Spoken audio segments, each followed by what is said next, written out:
오늘 본문 말씀입니다. 사무엘상 15장 14절부터 31절까지 말씀입니다. 사무엘이 가로되 그러면 내 귀에 들려오는 이 양의 소리와 내게 들리는 소의 소리는 어찌미니까? 사울이 가로되 그것은 무리가 아말렉 사람에게서 끌어온 것인데 백성이 당신의 하나님 여호와께 제사하려 하여 양과 소의 가장 좋은 것을 남김이요 그 외의 것은 우리가 진멸하였나이다. 사무엘이 사울에게 이르되 가만히 계시옵소서. 간밤에 여호와께서 내게 이르신 것을 왕에게 말하리이다.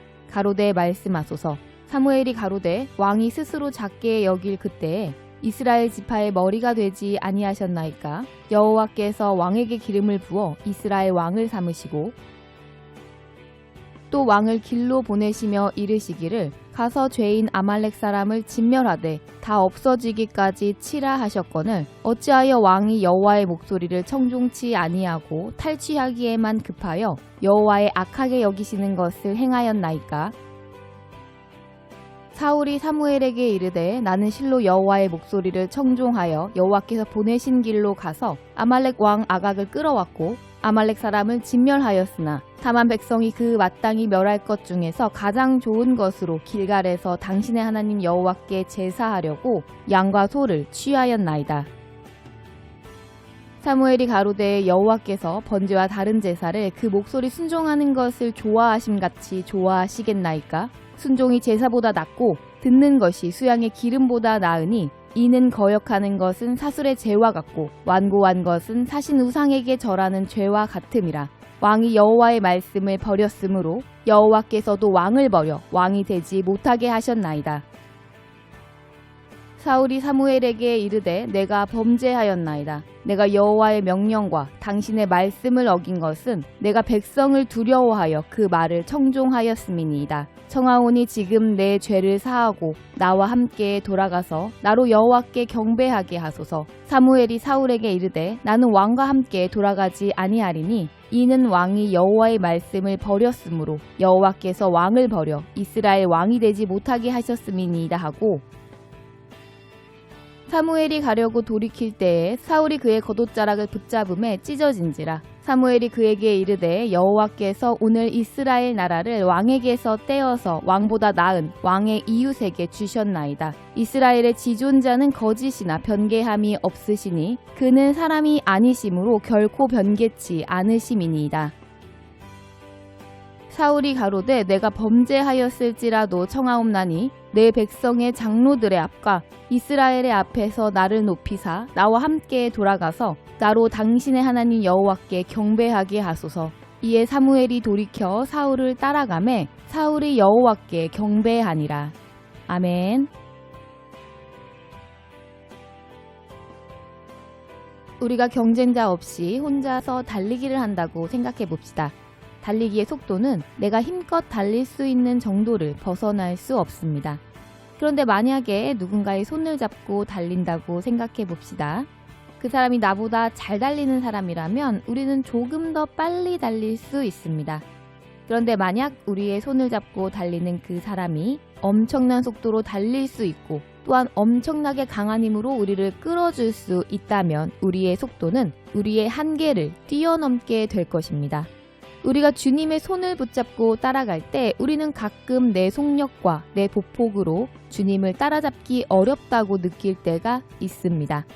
그럴 때 우리는 우리가 할 수 없다고 스스로 판단하여 주님의 손을 놓아버리고 주저앉아 버릴 것이 아니라 주님의 손을 붙잡고 놓지만 않는다면 강한 힘과 빠른 속력으로 우리를 끌고 가시는 하나님을 경험할 수 있을 것입니다.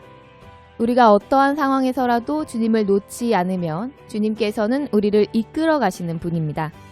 우리가 주님을 붙들고 우리의 연약함과 힘듦에 대해서 하소연을 하고 눈물을 흘린다고 할지라도 주님을 놓지만 않으면 주님께서는 우리를 설득하시고 우리에게 힘주시면서 주님의 길로 이끌고 가실 것입니다. 그렇다면 주님의 손을 놓는다는 것은 무슨 뜻입니까? 이것은 교회를 떠나는 극단적인 행동만을 의미하는 것이 아닙니다.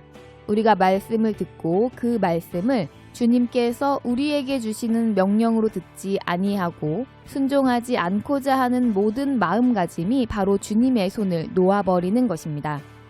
우리가 말씀을 들었을 때 그 말씀 그대로 순종하지 않는 데에는 여러 가지 이유가 있을 것입니다.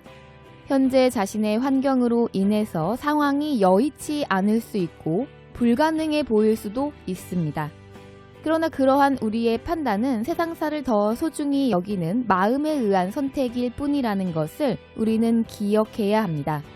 또한 하나님은 우리의 현재 처지와 상태를 전혀 모르시는 무지하고 무능하여 우리를 절대 구원하실 수 없는 분이시라는 우리의 선포와도 같은 것입니다. 이것이 바로 우리가 하나님의 손을 놓아버리는 배경일 것입니다. 우리가 마치 죽을 것 같을지라도 하나님을 붙들고 있어야만이 우리를 잡아 이끄시는 하나님의 능력을 경험할 수 있는 것입니다. 하나님의 말씀을 듣고도 순종하지 않는다면 우리는 무엇을 통해서 하나님을 경험할 수 있겠습니까? 하나님과 동떨어져 있으며 하나님을 바라보지도 않는 자는 영원히 하나님의 그 무엇도 경험할 수 없는 것입니다.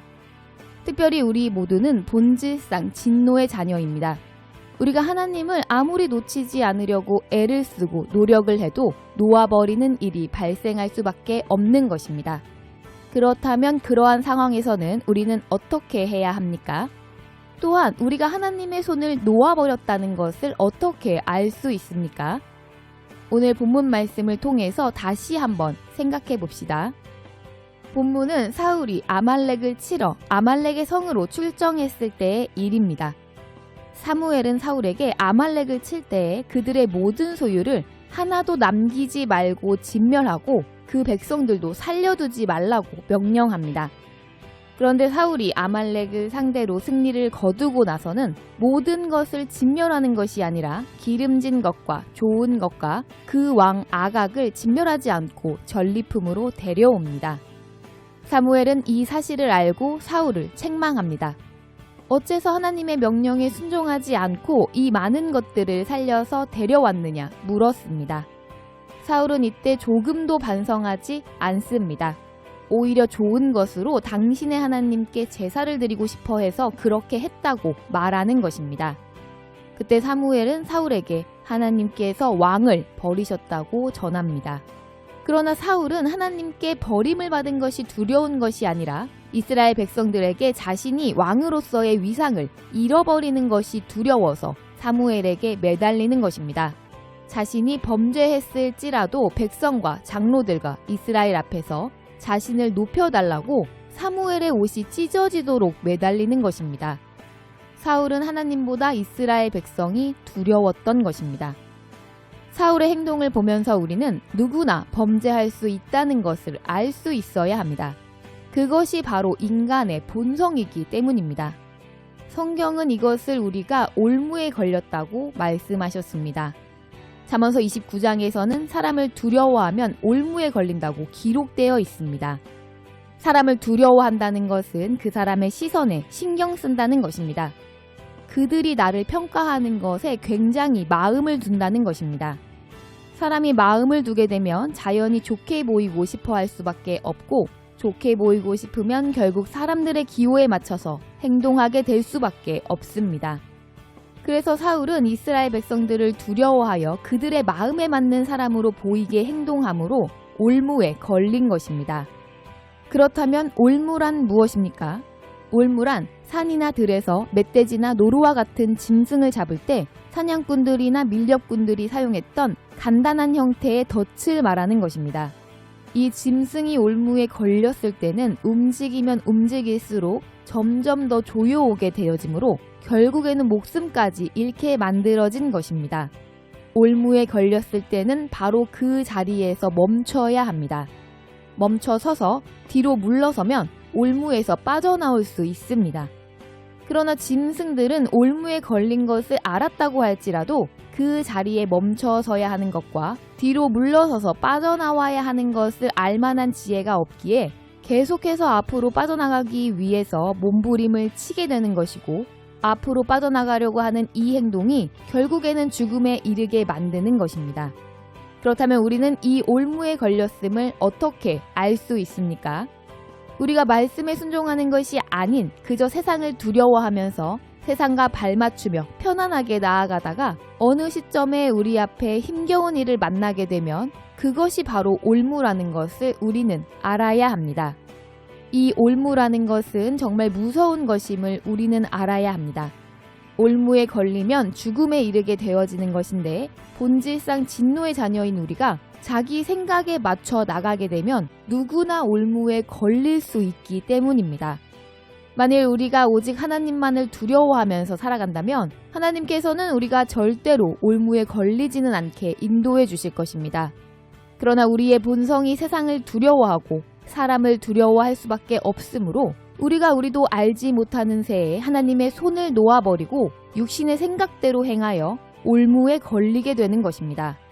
우리가 이 올무에 걸렸을 때는 그 자리에 멈춰서서 하나님을 찾아야 합니다. 많은 사람들이 자신의 위치가 위태롭게 되어지면 그 사실을 인정하지 아니하고 오히려 그 상황을 아무도 모르게 타개하고 자신의 생각이 옳았음을 인정받기 위해 힘써 앞으로 나아가기 때문에 올무에 빠져나올 기회를 잃어버리고 사망을 향해 질주하게 되어지는 것입니다. 사울을 보면 이러한 모습이 잘 드러나 있습니다. 하나님께서는 사울을 사랑하셔서 사무엘을 통해 그에게 여러 번 올무에 걸렸음을 알게 하시는 것입니다.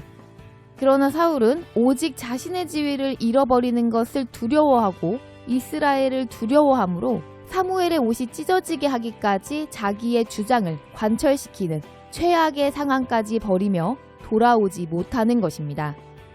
그러나 다윗은 달랐습니다. 다윗은 사울과는 비교할 수 없는 파렴치한 범죄를 저질렀습니다.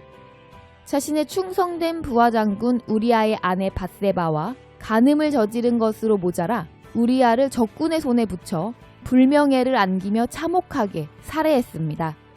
그러나 나단 선지자가 찾아와 다윗을 정죄하면서 그가 올무에 걸렸음을 알렸을 때 다윗은 아무런 변명도 하지 아니하고 자신의 잘못을 인정하고 그 자리에서 멈춰 하나님을 찾았습니다.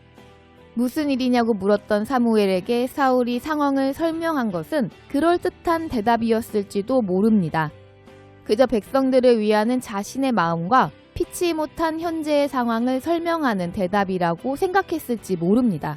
그러나 거기에는 하나님의 말씀을 거역하게 된 상황이 어쩔 수 없었음을 알려 자기의 행위를 합리화함으로 자신의 지위를 공고하게 하는 것에 주력하는 사울의 마음이 그대로 드러난 대답이었던 것입니다. 단순한 올무에 걸린 짐승이 살아남지 못하는 것은 그들이 올무에서 빠져나올 지혜가 없기 때문입니다. 미련한 인간은 올무에 걸려도 자신이 옳지 못할 수도 있다는 것을 생각지 못하므로 올무에서 빠져나올 지혜가 없습니다. 올무에서 빠져나올 수 있는 지혜는 오직 하나님께 자신을 맡길 때 얻을 수 있습니다. 그러므로 우리는 항상 하나님께서 인도해 주시기를 간구하며 순종하기를 힘쓰며 언제나 지혜를 구해야 합니다. 우리의 모든 삶을 주관하시는 분은 오직 전지전능하신 하나님이시므로 겸손히 주님을 의지해야 합니다. 한 신학자는 겸손에 대해서 설명하시기를 우리에게 일어나는 모든 일에 대해서 이상하게 생각하지 않는 것이라고 말했습니다. 우리에게 일어나는 모든 일은 하나님께서 우리에게 필요한 과정으로 허락하신 일이기에 우리에게 닥친 것입니다. 그러므로 우리가 하나님의 말씀대로 살지 아니하여 올무에 걸렸다고 할지라도 우리는 하나님께 지혜를 구하여 순종하여 구원을 받아야 하는 것입니다. 우리가 하나님을 외면해도 하나님께서 우리를 여전히 기다리고 계시기 때문입니다. 지금 우리의 삶을 돌아보아야 합니다. 어떤 상황을 마주하고 있지는 않은지 혹은 우리의 목표나 계획이 틀어지고 있지는 않은지 돌아보아야 합니다. 그리고 그것을 이겨내기 위해 인간의 지혜, 세상의 방법을 동원하는 어리석음에서 깨어나야 합니다. 우리 모두 하나님의 말씀을 순복함으로 하나님께서 우리들을 향한 뜻을 다 이루실 수 있는 하나님의 자녀들이 다 되시기를 바라며 주 예수님의 이름으로 축복합니다.